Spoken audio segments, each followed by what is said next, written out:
Gentlemen, thank you so much for joining us here at IMpower. It's great to have you here with us.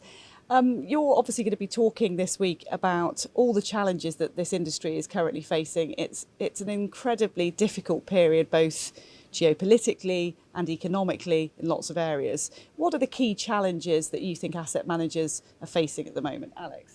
Well, at least on the regulatory side, as you may know, there's more and more legislation such as SFDR, the EU taxonomy, and now the European ESG template that requires asset managers to disclose their sustainability levels.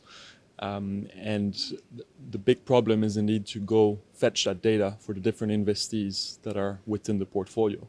Now, the regulators are requiring reported data to be used instead of proxies and estimates.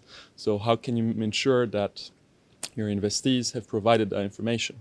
Now, what we're doing at Greenomy together with MFEX and the help of the Euroclear market infrastructure is that we are launching now an investor portal to help asset managers report SFDR taxonomy, combine it into EET reports by feeding in data providers, but at the same time giving them the ability to reach out to investees via company portal and fetch granular raw data that helps them comply with the legislation, but also use it in their investment analysis and go deep into the due diligence and understand precisely how each investee can be considered sustainable. From what Alex has said there, AJ, it is this sort of key lack of data that's the problem, isn't it?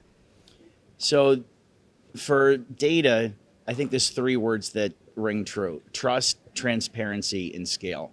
So first of all, people want to know that what's on the tin is backed up by what's inside the box. Secondly, when it comes to transparency, you'll hear people talk about look-through, understanding what the underlying holdings are of the investments that they're making. If they're using a fund which is green labeled Article 8 or Article 9, they need to dig deeper and understand really how the portfolio is complected in its various constituents. And then lastly, something germane to us at Euroclear is the concept of scale. Today, there is a proliferation of providers in the ESG space. People feel somewhat overwhelmed by the amount of data and analytics, and there needs to be a streamlining and a scaling at the same time so that it's easier for practitioner and asset management or on the wealth side to be able to access the portfolio and do it across their client bases. So Alex and AJ have sort of described the problem there and what some of the areas for improvement could be. What are you doing now, Vincent, and what are the approaches? Yeah, and what I want to add is that Alex and AJ rightly expressed that there was a need for the market to make transparencies through data. At the end of the day, it's good to have good data, but we need to make sure that it's made available to the investor. Because yes, it's the regulator imposed to have the transparency, therefore asset manager needs it, but ultimately we need to make sure that the investor of the fund see it. And that's where, through the platform, the funds platform like MFEX by Euroclear, we make sure that we establish the link with the data, the asset manager, and then ultimately the buyers, which is what, to come back to your initial question, what are the challenges for the asset managers in making sure that they have product that fits with the investors. And so that's where we have the virtuous cycle between the three entities that we express: Greenomy, the quality of data; Euroclear, the infrastructure; and MFEX, the access to the investors. And this is going to be key in terms of sustainable financing, and that seems to be fairly uneven at the moment. I mean, how can digitization help with these sort of ESG, global ESG marketplaces? Well, sustainable financing is fragmented across the globe, and we see more and more countries adopting their own green taxonomies. There's about 25 countries that do so today. Now, these taxonomies are about 70-80% similar, but there's always a 20-30% discrepancy.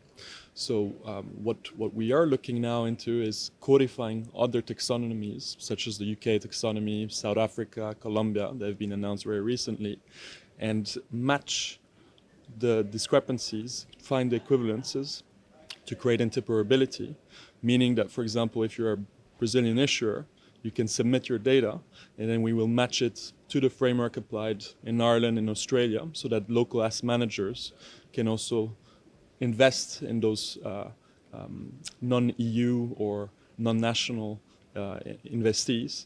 And in that way, by having an interoperable platform, you allow green financing to flow across jurisdictions and create a global ESG market infrastructure. So that's looking for ways to measure. AJ, in terms of the impact on distribution, what are you seeing?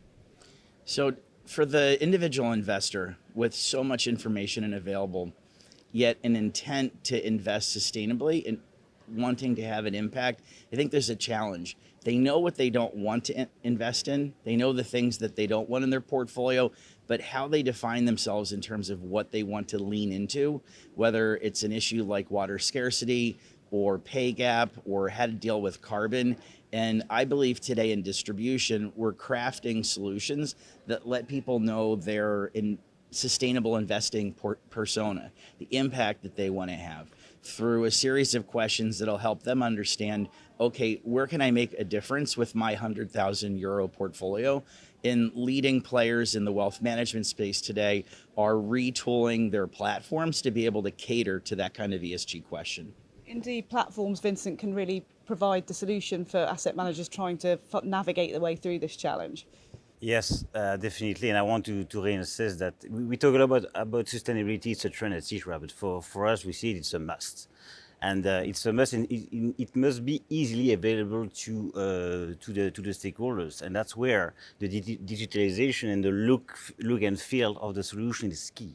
And in that regards, because when I was talking with Alex, we were looking at the EET, which was a kind of Excel sheet with a lot of information, that cannot be understood by people like you and me. And so that's where now, with digital, with the intelligence of Greenomy, we have something which is very intuitive, which will really make the difference for the investors. So that's, again, it's a great product that we now have with Greenomy and MFEX. Great to hear your approaches. Gentlemen, thank you so much for joining us here at IMpower. Great to see you all. Thank you. Thanks.